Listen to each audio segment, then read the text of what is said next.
about our LUXUS L3D and L3S thermal dispensers.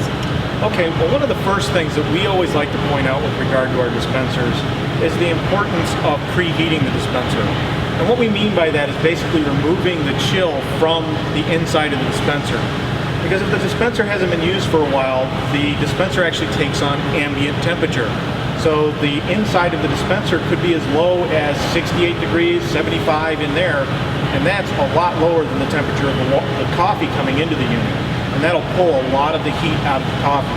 So in order to prevent that, we actually recommend preheating. You can do that in a couple of ways, but we usually recommend just doing a half batch brew into the dispenser, and then once you're done doing that, you would move the dispenser out from under the brewer, and then you would close it up.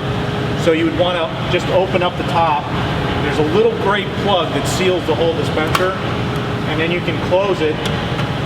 And we recommend about a 15-minute set time. Now you don't have to set it for that long, because really the hot water does take the chill out right away. But that 15 minutes gives it a good preheat and allows to make sure that the brewer, or the dispenser rather, does not lose heat.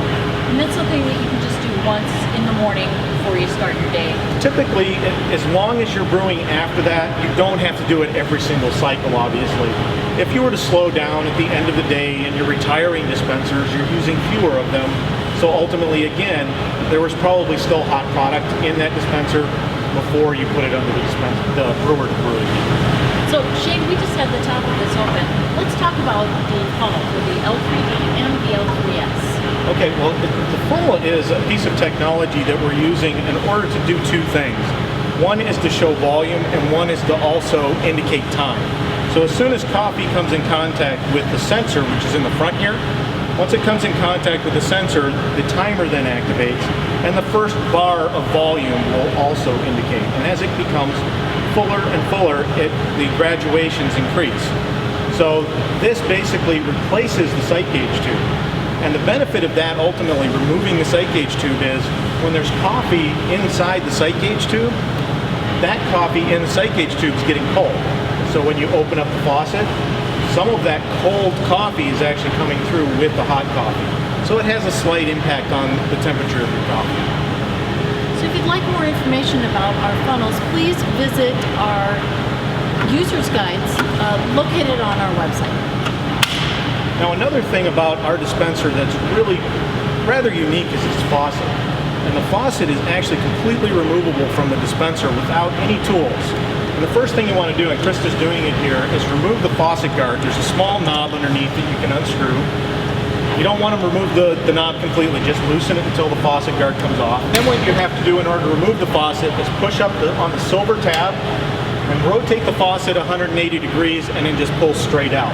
And then the faucet's removed. And the beauty of that is it enables you to take the faucet completely off, which then makes it very easy to actually clean. So you can take the upper assembly off, and then once the upper assembly's off, you can rinse the upper assembly, brush off any debris that may be on it, because coffee grounds sometimes do wind up in the coffee, and then you can just put it back together. We also recommend just cleaning the inside of this with a small tube brush and clean that out, and then assemble everything back together. That's all you have to take apart in order to clean it. You reassemble it, and I'll have Krista put it back on. I just want to ask you a question. Yes. Is it okay to take this out? No. Thoroughly clean. And that's why I ultimately said what I just did in taking the faucet apart, that's as far as you go. There's a clip in the back that holds an O-ring in place, and you don't want to remove that clip. And then when you put it back, you just insert it upside down, turn 180 degrees, and push the tab back down. For more information on cleaning the funnels, please go to our website. Under technical support and under instructions, we have information on how to clean our LUXUS dispensers. And you'll also find information additionally in there with regard to cleaning the faucets as well. We get a lot of questions about our LUXUS thermal dispensers, and one of them concerns the difference between hold time and serving time. They're not the same. Well, that's very true. And a lot of times what people put on the product to identify its thermal qualities is they'll put the hold time. they don't frequently put the serve time. We like to include both of those because they are very much different. The hold time is the length of time in which the dispenser can sit with coffee in it full, and how long it can do that without losing temperature beyond 5 degrees or so on, whatever the standard happens to be. So that's hold time. Serve time is the length of time a product can be served hot without an appreciable amount of temperature being dropped.